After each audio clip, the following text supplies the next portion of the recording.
During the 11th, 12th and 13th century, the continent continued to be a violent and dangerous place for all those who lived there. War rages on between the north and the south over land and their empires, with Nilfgaard violently taking land over for their emperor Emir. The otherworldly wraiths known as the Wild Hunt invade the land, coating it in the white frost and stealing people from their homes, turning them into slaves for their undead army. And on top of all of that, vicious monsters of all kinds roam the lands, creating nests to repopulate and killing anyone in their way to use as food sources or for other brutal means. Because of how dangerous the continent was for the average human, those in power early on during their populating of the lands sought out help from unique warriors whose sole purpose was to take on monsters of all kinds, utilizing their skills as well as magical powers and decoctions to kill them and wipe them from their existence. These warriors would become known as the Witchers and would be feared as some of the most terrifying people throughout the land. But as time progressed on and humans started becoming the dominant species within the continent, the Witchers became isolated and feared by the very people who created them and needed them for their help, leading them to be labelled as freaks of nature and monsters themselves. But who are the Witchers? Where did they come from and who made them? Why are they feared by humanity, and what happened to their numbers over time? Well, in today's video we explore the lore and origins behind the cat-eyed magic-wielding warriors known as the Witchers.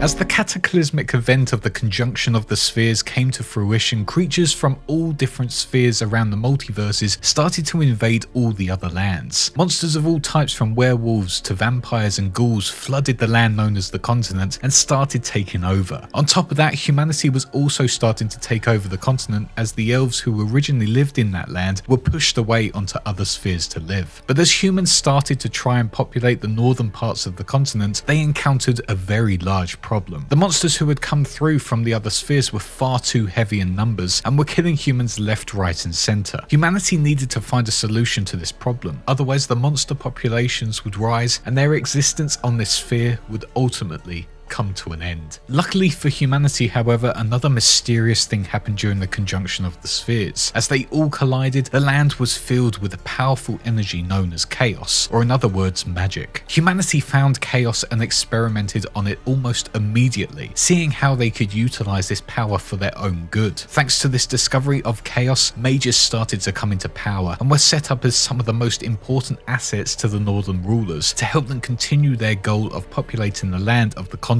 With this in mind, the northern rulers worked together with the mages to create a new type of warrior that would be able to wield magic and finally deal with the monsters that were outmatching all of their forces. With this new goal in mind, the mages took to the castle of Risberg and started their experiments to make these magic wielding warriors. The mages at first only used adult subjects for these experiments in the hope to make somewhat superhumans, and perhaps these adults had the mental capabilities to deal with the magic they were being given. These adults did not pass the test, however, and the mages were looking for another solution to their problem. With the adults being deemed as failures, the mages turned their attention towards children as their next subjects. One mage during this, known as Alzur, travelled for weeks collecting 38 children from either unloving families or children from the streets and brought them back to Risberg Castle. Immediately on arrival, these children were sentenced to extreme training routines that would test them of their survival skills as well as their agility. These included activities such as climbing cliff sides, running trap-laden obstacle courses, dodging swinging pendulum whilst blindfolded, as well as many other activities. These training methods were so brutal that almost within the first day before any real experiments took place, 4 of the children had already died. The experiments were getting closer and the children were becoming stronger and faster by the minute. Before they undertook the experiments, the children had started making and consuming bubbling mushroom stews and soapy alchemical teas. But now, as the experiments waged on, the mages encountered a new problem. The experiments were just as brutal, if not more brutal than the training activities they had endured before. And as the mages' experiments went ahead officially, a lot of the children became extremely ill and died almost instantly, with all of the girls being affected and all dying in the process. Deaths were happening all around, and it looked like the experiments were for nothing, and the children could not become these warriors either. However, eventually 5 of the boys remained and had mutated into strong and adapted individuals, which the mages named as the Witches. But the mages didn't want to stop there and brought in professionals to help them with their training. Here they would bring in hunters, alchemists, and swordsmen from all over the continent to help hone their skills as warriors and help them brew potions in preparation for their battles. After weeks of more intense training, the now mutated children had become capable warriors. However, the mages still deemed these experiments as failures, as the mutated children had very limited magical talent. Disappointed by this outcome, the first official witches were thrown out and banished from Risberg and were labelled as failures. However, despite this, a few mages such as Alzir wanted to continue their experiments and push these new mutated individuals further. The group ventured to a new castle called Castle Morgreg and continued their experiments and training to become the perfect warriors. During the months that followed this, before the witches set out on their path, the mages encountered a knight errant on their travels and enlisted him to help teach the witches his years of experience. The knight would be known to the witches as Griffin because of the black griffin on his shield, and during his time as their teacher taught the witches the southern sword styles, as well as taught them about what their true purpose was and why they had been created, as well as respecting their duty. These words resonated with some of the boys and helped them to develop more in their skills and abilities, as well as help them mature mentally. But now it was time for the witches to venture off on their path and help keep the continent safe from the monsters who plagued the land. It was time for them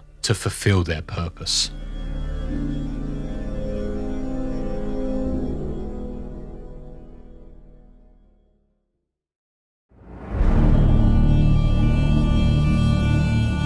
As the witches had now been fully established within Castle Morgreg, the Order of the Witches had officially been set up, where they would all band together with a sense of duty and honour to their code, and go around fulfilling contracts to help the northern realms of the continent. During their time here in the castle, the mages continued to experiment on children they had gotten from all around the lands, and forced them into trials to help them become the witches they needed them to be. The first trial they would have to endure would be the trial of the grasses. This trial would be one of the most painful ones the children would go through. They would be injected with special virus cultures as well as alchemical ingredients known as the grasses, which would consist of corn lily, nightshade, speargrass, wild rye, and wolfsbane, which would modify their bodies and minds. This process would take a week, and the children would have the herbs and elixirs injected directly to immobilize children's veins. The average life of a child here would be 3 days. Those who did survive the process would go mad, vomit, suffer from seizures and cold sweats. Once they eventually awoke on the 7th day, their eyes would turn to a cat-like form. Once this had happened, they had successfully mutated into a witcher. However, it was said that only 3 or 4 individuals from a group of at least 40 would survive the process. After becoming a witcher, the subjects would then have lightning-quick reflexes, slower aging, physical strength, and enhanced senses. After this process, they would then have to face the trial of the dreams, a trial that would consist of psychedelic visions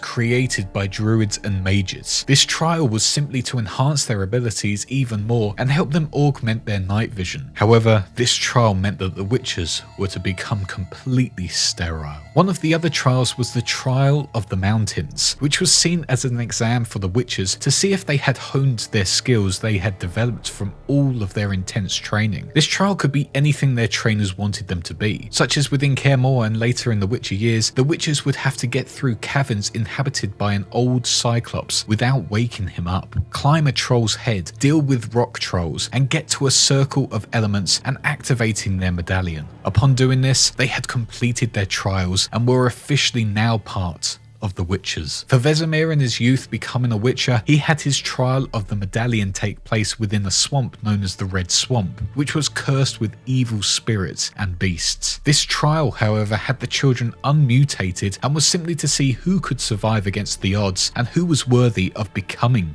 a witcher. Many children, however, died in the process, with Vesemir being one of the only remaining survivors of the group of children. After all this, however, right at the end of the process, a master witcher could challenge one of the new witchers to a trial of the sword. This would be if the master witcher doubted one of the candidate's abilities and would have to take on a monster of the master witcher's choosing, or another witcher within the group. Upon doing this, they would finally become a member of the Witcher Order, or if they died, were just another wasted subject. As the Order of the Witchers continued within Castle Morgreg, the witchers would go out on their path within the spring, taking on contracts and wiping out monsters to save human populations. Once it became winter, they would then return to the castle and have drinks with their brothers and honour those who had died whilst on the path, hanging their medallions in the middle of their grand hall. As the years passed, the witchers became more successful. However, the mages who had helped set them up had started to leave, including Alzur, who helped recruit the first witchers. This left the order with only a few mages left, unable to really create as many mutations, and leaving the witchers without a leader. Almost immediately, the witchers started going against each other, tricking one another out of contracts and threatening to kill one another. The downfall was coming for the order as more and more of the witchers went against their duties and love for their brotherhood. One witcher named Arnagad started the whole downfall as he attacked and almost killed another witcher named Rhys. Returning to the castle, Arnagad and a group of his were under fire from the rest of the order and a battle ensued. The order were victorious but suffered many losses as Arnagad left the castle to set up his own witcher school, which he would go on to call the School of the Bear. The order continued for a bit. However, as more young recruits gained knowledge of this separate School of the Bear, some 20 recruits decided to take influence from this and create their own school, taking a great deal of the mutagenic compounds and alchemical tools with them to try and improve the formula that created the witchers. This school would be set up as the School of the Cat and would be located within Castle Stega. Despite many losses of recruits, the order continued on for a little bit longer. However, more and more of the order were leaving, seeking independence and their own schools, as they did not respect the order anymore. Multiple schools were set up during this time, such as the School of the Bear, School of the Cat, School of the Griffin, which took inspiration from their old sword trainer known as Griffin, School of the Manticore, School of the Crane, School of the Viper, which was a splinter group from the rebels of the School of the Bear, and some other schools which have yet to be found within the world. The last group from the order who remained decided to finally splinter off and close the order once and for all. This group journeyed into the northeast and settled within the caves of the Moorhorn Valley. This group founded the School of the Wolf, and with this officially ended the Order of the Witchers. With the forming of the multiple schools of the Witchers, it would be remembered as the Golden Age for them, and scholars would go on to call it the second era of the Witchers. However, there was a new problem. The Witchers were becoming too successful throughout the kingdoms, and because of this, fear was hitting the human settlers and the kings. The very people who wanted to create these mutated humans were now looking to tear them down, all due to their own fears.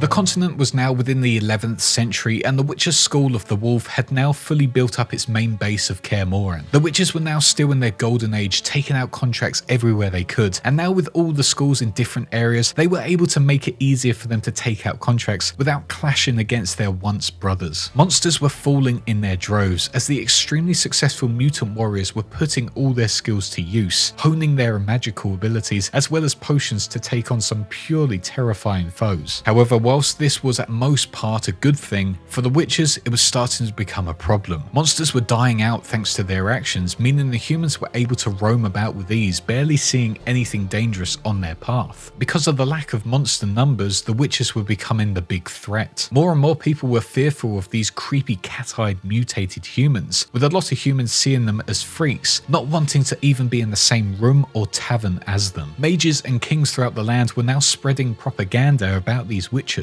labeling them as in fact monsters and should be taken out once and for all. This wasn't helped by the fact that in a desperate need for contracts and monsters to kill, Declan, the leader of the School of the Wolf at the time and Vesemir's trainer, had started teaming up with a mage known as Ridrick to try and create monster crossbreeds to help create more work for them. With this knowledge filtering out to some of the mages within the human lands, and with the hatred for the Witchers spreading throughout their lands, a pogrom took place at Kaer Morhen, with a large large group of angry mobsters and mages storming the castle walls, killing anything and everyone in their way. 23 witchers and 40 students, including children, as well as the mages in charge of the mutation process, were killed during this pogrom. One of those witchers who died in the process was the leader of the School of the Wolf, Declan. Kaer Morhen was completely in ruin, and only a few of the witchers remained, luckily escaping the castle before it fully fell. To a lot involved with the pogrom, they deeply regretted what they had done, seeing it as an isolated incident, but to a lot of those in charge, it needed to be done. Despite being massively hindered by this event, the School of the Wolf continued on and desperately tried to create more witchers to bolster their numbers. Barmin was now the leader of the school, and Vesemir had now become the fencing instructor for them. The only problem the witchers now faced was that they had no mages within their school, meaning their mutation process was even harsher, with some boys being subjected to additional experiments, with most of them having fatal results. It seemed like the era of the witchers was coming to an end, with similar events happening within the School of the Cat, where the castle had also been stormed by the kings of the land. Humans had become overly fearful of their presence within the land, especially now that the monsters' numbers had dwindled. However, their work was still needed, and for the School of the Wolf, one of their stories had yet to be told. During the events of the pogrom, one young, newly formed witcher, along with a small group of his brothers, escaped the castle and continued their witcher journey, with Vesemir now as their teacher. This young witcher would be a natural leader, looking after his fellow brothers as they went to rebuild what they had just lost. Once reaching maturity, this witcher would seek out the kings and queens all over the kingdoms, would save the world from the wild hunt, and would become a father figure to the Emperor Emir's daughter, Princess Cyrilla. That witcher would be Geralt of Rivia, and his story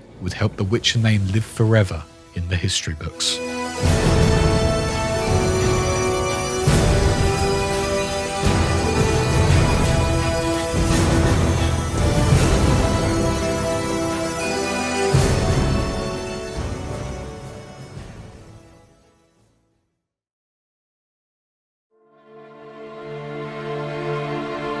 And that is the lore and origins behind the mutated warriors of the Witchers up until the 13th century, with Geralt and his small pack of brothers at the School of the Wolf. Most of this lore is from the literature from the author, but it also includes some of the new Witcher anime titled Nightmare of the Wolf, which if you haven't watched it yet, I think it's really good and gives some insight into Vesemir, which is always welcomed. But anyways, I hope you enjoyed this video and found it entertaining. I do love The Witcher and felt it was about time we went back to its lore, especially as season 2 of the Netflix series came out, and it's pretty good. It's not great, but pretty good. But it was still nothing on the games. If you did like this, do leave a nice comment, give it a like and subscribe if you haven't already. And if you really like this video, why not check out my other lore playlists or support me on Patreon or as a YouTube channel member for early access to my latest videos, as well as them being ad-free. And speaking of supporters, I'd like to thank them real quick. Big thanks to our small fish guys, our big fishes Duquesne23, Sacrum, Rhinohead, Eddie, Christopher, Andrew, Last Persona User, and Arto Krem, our sharks, the AVP Man and Connor, and our huge megalodons, Sinus, Jacob Garcia, Wow Such Gaming, Chernobyl Stalker, Shadow SGT, and Ryan Everett. Also big shout out to our YouTube channel members, our wise ones, Jambu and Fiery Italian, as well as all my amazing subscribers over on Twitch. All your support means the world to me and means I can make these videos for you guys, so thank you all so much. But that is all for now. Happy New Year and welcome to 2022, and thank you for bearing with me as I took a longer break than I expected. But yeah, that's all for now, and I shall see you all in the next video.